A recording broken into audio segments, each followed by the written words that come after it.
सीताराम। श्राद्ध पक्ष का, पितृपक्ष का आज 5वां दिन है, पंचमी तिथि है और प्रत्येक व्यक्ति को इस अवसर पर गीता का पाठ पढ़ना अथवा सुनना अवश्य चाहिए। गीता का पाठ 6ठा अध्याय और इसके बाद में इसकी महात्म्य भी है, जिसको पढ़ने से क्या लाभ होता है। जय श्री सीताराम, जय जय जय श्री सीताराम, जय जय जय श्री सीताराम। भगवान श्री कृष्ण बोले, जिसकी कर्म फल में आसक्ति नहीं और कर्मों को करता है वही सन्यासी और योगी है, और जिसने हवन आदि लौकिक कर्म छोड़ दिए वह योगी नहीं। हे अर्जुन, जिसको सन्यासी कहते हैं उसी को कर्म योगी जानो, क्योंकि संकल्पों के बिना त्याग कोई योगी नहीं हो सकता। जो मुनि योग प्राप्ति की इच्छा रखते हैं उनके लिए उनका साधन कर्म ही है, और उनके योगी होने पर उनका ज्ञान पूर्ण होने का साधन चित्त का समाधान है। जब मनुष्य विषय और कर्मों की आसक्ति से छूट गया और वासनाओं को उसने त्याग दिया, उसी समय वह योगारूढ़ कहा जाता है। जिसने मन स्वाधीन कर लिया वह अपना हितकारी है। योगारूढ़ कहा जाता है जिसने मन स्वाधीन कर लिया वह अपना हितकारी है। जिसने विवेक का त्याग किया वह स्वयं ही अपना शत्रु है। मन को जीतने वाले शांत स्वभाव मनुष्य की आत्मा शीत उष्ण सुख दुख मान और अपमान इनके होने पर भी अत्यंत स्थिर रहती है। जिसने ज्ञान विज्ञान से अंतःकरण को तृप्त कर लिया है, जो निर्विकार हो गया है तथा अपनी इंद्रियों को वश में कर लिया है, जो मिट्टी पत्थर और सोने को एक साथ समझता है, वही योगी कहलाता है। सुहृदय मित्र शत्रु उदासीन द्वेषी मध्यस्थ द्वेष करने वाले योग्य बंधु वर्ग साधु और पापी इन्हीं सब में जो समान दृष्टि रखते हैं वही श्रेष्ठ है। योगी पुरुष को मन और आत्मा को अपने वश में करके वासनाओं और समस्त प्रपंचों को त्याग किसी एकांत स्थान में पहले कूश उसके ऊपर मृगादिकों का चर्म और उसके ऊपर वस्त्र बिछावे। स्थान न तो बहुत ऊंचा न बहुत नीचा हो, उसी पर मन को एकाग्र करके चित्त और इंद्रियों को रोककर बैठना चाहिए। आत्मशुद्धि के लिए योग करना चाहिए। शरीर मस्तक और गर्दन को सम अचल होकर स्थिर होवे और अपने नाक के अग्रभाग को देखता हुआ सब दिशाओं से अपनी दृष्टि हटाए रहे। भय रहित होकर शांत चित्त से ब्रह्मचर्य व्रत पालन कर मन को रोककर मुझ में ही लीन हो मन को योग में लगावे। इस प्रकार मन को वश में करने वाले योगी को निरंतर योग अभ्यास करते रहने से मुझ में रहने वाले और अंत में निर्वाण पद अर्थात मेरे स्वरूप में लीन करने वाली शांति प्राप्त होती है। हे अर्जुन, जो अधिक भोजन खाता है या अनेक दिन उपवास करता है, जो बहुत अधिक सोता है या जागता है, उसको योग प्राप्त नहीं होता। जो उपयुक्त आहार और विहार करता है, कर्मों का योग रीति से पालन करता है, जो यथा समय सोता और जागता है, योग ऐसे पुरुष का दुख मिटा देता है। तब संयम को प्राप्त हुआ चित्त अपने आत्मा में स्थिर हो जाता है, सब कामनाओं से तृप्त निवृत्त हो जाता है।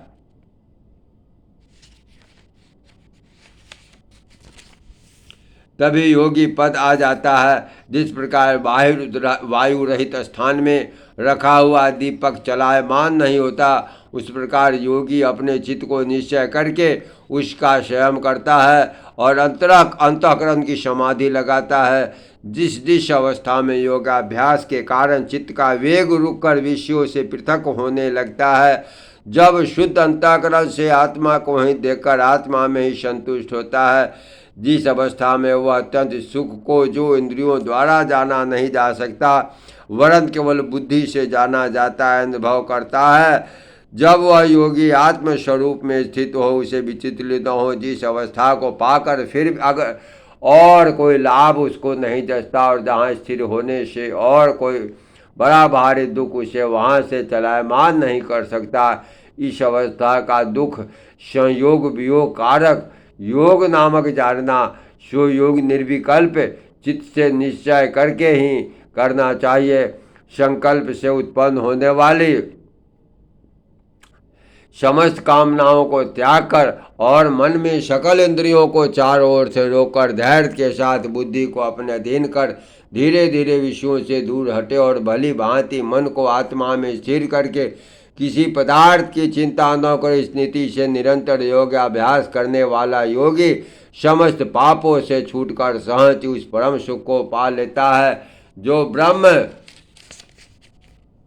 के संयोग से प्राप्त होता है। जिसका मन योग में स्थिर हो गया उसकी दृष्टि भी सर्वत्र समान हो जाती है। वह सब प्राणियों में अपने को और अपने मन में सब प्राणियों को देखता है। जो सब में मुझको और मुझ में सबको देखता है उससे मैं अलग नहीं हूँ, मुझसे वह अलग नहीं। हे अर्जुन, सब प्राणियों के सुख दुख को अपने दुख सुख के समान समझता है, उसको संभाव से देखता है, वही श्रेष्ठ योगी है। अर्जुन ने कहा, हे मधुसूदन, आपने जो यह योग सिखाया उसको अपने समान देखे। सो मन के चंचल होने के कारण उसकी दृढ़ स्थिति अपने में नहीं देखता हूँ। हे कृष्ण, मन बड़ा ही हठी पराक्रमी और दृढ़ है, इसको अधीन रखना हो तो मुझे वायु को बांधने के रखने के समान प्रतीत होता है। भगवान श्री कृष्ण ने कहा, हे महाबाहो, इसमें संदेह नहीं कि मन अति चंचल है, इसे वश में करना बड़ा ही कठिन है। फिर भी हे अर्जुन, अभ्यास और वैराग्य से अधीन कर लिया जा सकता है। जिसका मन वश में नहीं उसको योग अत्यंत दुर्लभ है, ऐसा मन है। परंतु मन को वश में करने वाले अत्यंत प्रयत्न करते रहने के से उपाय द्वारा इस योग को प्राप्त कर सकते हैं। अर्जुन ने कहा, हे श्री कृष्ण, जिसमें श्रद्धा तो है पर जो योग प्राप्त करने में सफल नहीं हुआ और जिसका चित्त योग से विचलित हो गया, वह योग सिद्ध आदि नहीं होने से किस गति को जा पहुँचता है। हे महाभाव, जिसका पहला आश्रय ही भी आ गया और ब्रह्म प्राप्ति भी नहीं हुई, वह दोनों ओर से भ्रष्ट होकर विछन्न मेघ के समान नष्ट तो नहीं हो जाता। हे श्री कृष्ण, मेरा यह संदेह आपको ही दूर करना पड़ेगा। इसको दूर करने वाला आपके अतिरिक्त कोई अन्य नहीं है। श्री भगवान बोले, हे तात पार्थ, उसका यहाँ नाश नहीं होगा और परलोक में भी नहीं होगा, क्योंकि उत्तम कार्य करने वाले किसी मनुष्य की दुर्गति नहीं होती। यह योग में असफल मनुष्य बहुत दिनों तक पुण्य वाले को प्राप्त होने वाले लोकों में वास करता है और वहाँ से फिर किसी पवित्र और धनवान के घर जाकर जन्मता है, अथवा वह बुद्धिमान योगियों के ही कुल में जन्म पाता है। इस प्रकार का जन्म पाना भी इस लोक में बड़ा दुर्लभ है। बड़े श्रम और यत्न से जो योगाभ्यास करता है वह पापों से छूट होकर अनेक जन्मों में प्रसन्नता से परिश्रम करके सफल होता और परम गति को प्राप्त होता है। बड़े बड़े तपस्वियों से योगी श्रेष्ठ, ज्ञानियों से भी योगी श्रेष्ठ। इसलिए हे अर्जुन, तुम योगी बनो, जे केवल मुझ में ही मन लगाकर मेरी प्राप्ति के लिए जो मेरा भजन करता है उसको समस्त योगियों के मध्य मैंने श्रेष्ठ माना है। जय श्री सीताराम। ये था छठा अध्याय। अब छठा अध्याय को पढ़ने से क्या लाभ होता है, इसकी महात्म्य क्या है, इसकी महिमा क्या है, इसके विषय में भगवान श्री नारायण बोले माता महालक्ष्मी से, हे लक्ष्मी, छठे अध्याय का महात्म्य सुनो। गोदावरी नदी के तट पर एक नगर है। वहाँ एक जनश्रुति राजा बड़ा धर्मज्ञ था। एक दिन नगर में हंस उड़ते उड़ते आ निकले। उनमें से एक बैठते ही उतावला हो उड़ गया। तब नगर में पंडितों ने कहा, हे हंस, तू ऐसा उतावला उड़ा है, क्या तू राजा जनश्रुति के आगे ही स्वर्ग को जाना चाहता है?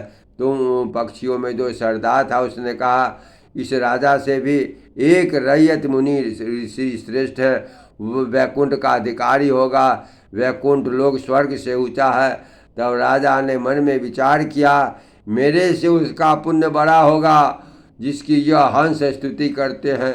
ये विचार कि मेरे से उसका पुण्य बड़ा होगा जिसकी यह हंस स्तुति कर रहे हैं, ये विचार के कहा उसका दर्शन करेंगे। राजा ने सारथी से रथ मंगवाकर सवारी कर प्रथम बनारस श्री काशी में जाकर गंगा स्नान किया, दान किया, शिवजी महाराज का दर्शन किया। फिर लोगों से पूछा, यहाँ कोई रैयत मुनि रहते हैं? लोगों ने कहा नहीं। फिर राजा ने उत्तर दिशा को जाकर बद्री नारायण को दर्शन किया। वहाँ से राजा का रथ चले नहीं। तब राजा ने कहा, मैंने पूरी धरती की प्रदक्षिणा करी है, किसी स्थान पर रथ अटका नहीं। यहाँ कोई ऐसा पुण्यात्मा रहते हैं जिनके तेज से मेरा रथ नहीं चलता। तब राजा रथ से उतरकर आगे चला। देखा तो एक पर्वत की कंदरा में एक अतीत बैठा है, उसके तेज से बहुत प्रकाश हो रहा है, जैसे सूर्य की किरनी होती है। तब राजा ने देखते ही कहा, यह रैयत मुनि होंगे। राजा ने दंडवत प्रणाम करके चरण वंदना करी, हाथ जोड़कर स्तुति करी। तब रैयत मुनि ने राजा का आदर किया और कहा, हे पृथ्वीराज, तू चार धाम का पर्सनहारा, धर्म के साधन हारा है, तू पुण्यात्मा है। तब राजा ने मुनि से कहा, आपका तेज ऐसा किसके बल से है?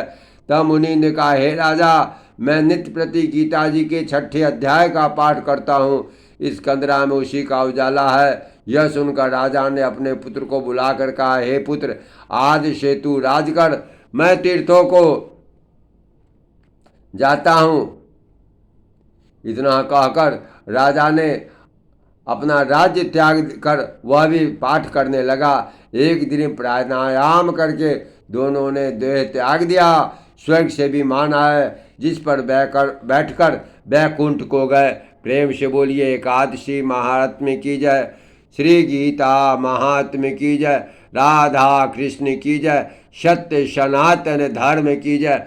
जय जय जय श्री सीताराम, जय सिया राम, जय जय सिया राम, जय सिया राम, जय जय सिया राम, जय सिया राम, जय जय सिया राम, जय सिया राम, जय जय सिया राम, जय